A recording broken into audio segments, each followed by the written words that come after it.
Hello my quilting friends, Leah Day here with a new sit-down quilting Sunday video. Today I am stitching swirling feathers. This is a beautiful feather design, one of my favorites, and I'm quilting it into this pear table runner that I've been working on. So this table runner is a pre-printed panel from IKEA. Got it a few years ago, so I'm not sure if you could still find it now. But basically this is just a big open shape and I'm wanting to fill it with feathers. So I started out by stitching this stem. This is just a swirling stem shape. And then now I'm traveling along it. I'm branching out with my feather. I'm bouncing against that stem, traveling back along the feather, and branching out with the next one. And that's how I'm going to quilt all of the feathers down this line. Now doing this on the long arm does kind of feel a little different. I'm having to control the speed of the machine, just being really careful not to overshoot my stem.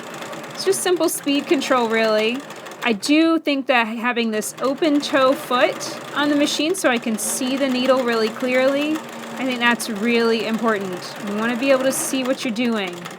Now I have trouble quilting feathers the opposite way, so coming down the stem I'm okay, but usually going back I'm not, so I'm going to travel stitch all the way back to the beginning, and that kind of adds a nice bit of extra travel stitching along that stem, so it's going to stand out nice. Now I'm going to branch out and form feathers this way. So basically what I want to do here is fill in all of the space between the feather before and this feather I'm quilting right now. And when it starts to feel like it's too big and I'm branching out too much, that's when I'll kind of split the two apart. But I want these feathers to get fairly big. You know, an inch or so in the roundest part, like that would be perfectly fine with me. It's going to cover up more space in the quilt and then knock out the area faster. That's why I'm kind of like, all right, this is a little too dense. This has been taking too long to quilt. Let's just go on ahead and ramp up, increase the scale, and get this guy done, you know? Sometimes you just have to accept the fact that maybe you picked a design that's a little too tight and a little too much quilting, and now it's time to just fill it in and get it finished. As I'm coming around, I'm filling in feathers to the edge of that printed pear shape, and then down to the stem, just careful stitching there. And then now I'm going to travel along and figure out the best place to escape.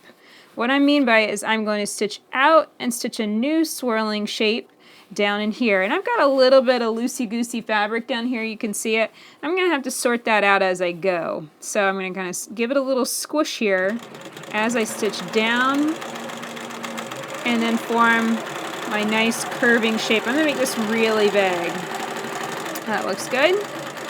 It's going to stabilize a lot of that fabric too, which is going to be helpful. It's going to make quilting through this area a lot easier. And I didn't travel stitch that all that well, but that's okay. I'm not going to worry about it. So now I'm going to travel stitch out, swirl outward, and I'm going to focus on making some nice big feather shapes. So that means about this point, I'm thinking about branching out and curling back. You know, and you really just have to kind of get the feel for feathers to know where that point is, where you would start to branch out and curl. Now I've got the tip here and I know I want some feathers that are going to come in that direction, so I'm actually going to back off. Actually, you know, while I'm out here, I might as well go around this little seed shape. This is one of those things about quilting, is there is always 100 different directions you could go in at any different time, and most of it is just a process of figuring out where to go next, honestly. So there we go. I knocked out that seed shape, and now I think I'm going to back off and stitch some smaller feathers, and I'll show you why. As I curl around, this is going to fill in this curl, and then as I quilt the feathers on the outside, they're going to curl around and fit together much better because I backed that one feather off. Trust me, it's going to look so much better. So here I can come down and around. That finished off the inside. Now I'm going to travel stitch all the way back. And remember, this is just a weird neurotic thing about me. I don't like quilting feathers in two different directions. So I like to come in and always come from the start of the stem up and around. I just find it forms the feathers better.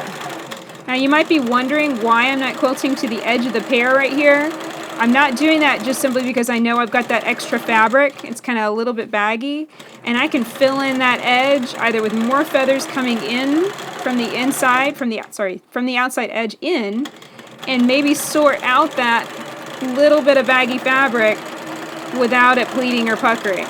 Now I think I will probably curl a few feathers all the way out, making them nice and big. You can see I got a little bit of a ripple in there. Yeah, it's one of those things. You just have to sometimes just accept issues like this. In this situation, I don't think I stabilized this quilt in quite the right order.